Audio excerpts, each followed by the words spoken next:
नमस्कार दोस्तो. आज आपण बघणार आहोत महाराष्ट्रातील नैसर्गिक साधनसंपत्ती आणि खनिजे, नॅचरल अर्थ अँड मिनरल्स याबद्दलची सविस्तर माहिती. या टॉपिकवर प्रत्येक एक्झामला एखादा क्वेश्चन बघायला मिळतो. तर चला, वेळ वाया न घालवता लगेच सुरू करू. महाराष्ट्राच्या आर्थिक विकासात या नैसर्गिक साधनसंपत्तीचा मोठा वाटा आहे. महाराष्ट्रात खनिजांचे वितरण असमान आहे. राज्याच्या एकूण क्षेत्रफळापैकी प्रामुख्याने विदर्भ म्हणजे पूर्व भाग आणि कोकण म्हणजे पश्चिम भाग या दोन प्रदेशांमध्येच खनिजांचे साठे मोठ्या प्रमाणावर आढळतात. 1. महाराष्ट्रातील प्रमुख खनिजे, मेजर मिनरल्स. महाराष्ट्रात आढळणाऱ्या मुख्य खनिजांची माहिती खालीलप्रमाणे आहे. 1. मँगनीज. उपयोग लोखंड आणि पोलाद उद्योगात म्हणजे स्टील इंडस्ट्री तसेच रसायने तयार करण्यासाठी याचा वापर होतो. प्रमुख जिल्हे भंडारा, गोंदिया आणि नागपूर. भारतातील एकूण साठ्यापैकी जवळजवळ 40% साठा महाराष्ट्रात आहे. 2.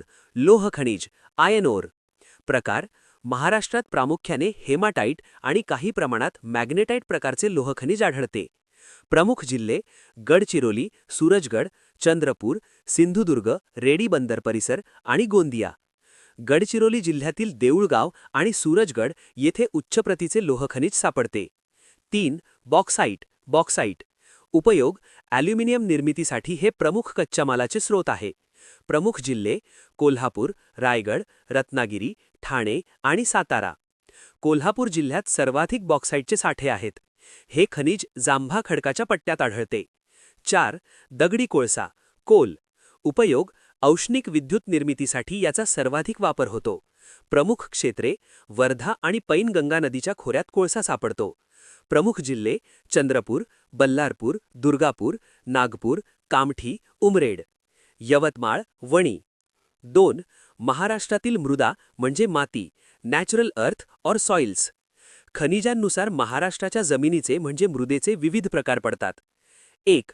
काळी मृदा म्हणजे रेगूर मृदा, ब्लॅक कॉटन सॉइल.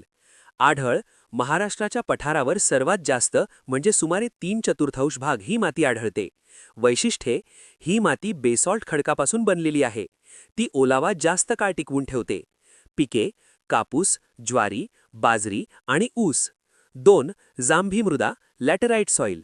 आढळ जास्त पावसाच्या प्रदेशात विशेषतः कोकणात म्हणजे रत्नागिरी, सिंधुदुर्ग आणि कोल्हापूरच्या पश्चिम भागात.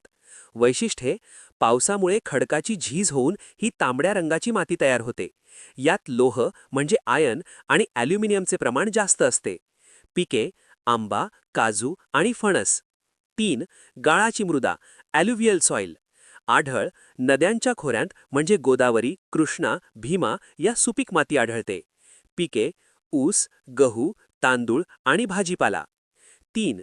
खनिज संपत्तीचे प्रादेशिक वितरण. सोप्या भाषेत सांगायचे तर महाराष्ट्राचे खनिज संपत्तीनुसार 2 प्रमुख विभाग पडतात. विदर्भ म्हणजे पूर्व महाराष्ट्र, चंद्रपूर, गडचिरोली, नागपूर, भंडारा, गोंदिया आणि यवतमाळ. हा भाग खनिजांचे भांडार म्हणून ओळखला जातो. कोकण आणि दक्षिण महाराष्ट्र म्हणजे रत्नागिरी, सिंधुदुर्ग, रायगड आणि कोल्हापूर. येथे प्रामुख्याने बॉक्साईट आणि लोह खनिज आढळते. उर्वरित मध्य महाराष्ट्र म्हणजे मराठवाडा आणि पश्चिम महाराष्ट्राचा काही भाग खनिजांच्या दृष्टीने कमी समृद्ध आहे, कारण तिथे बेसॉल्ट खडकाचा जाड थर आहे. तुम्हाला लेक्चर आवडल्यास लाईक, शेअर आणि सबस्क्राईब करायला विसरू नका. धन्यवाद.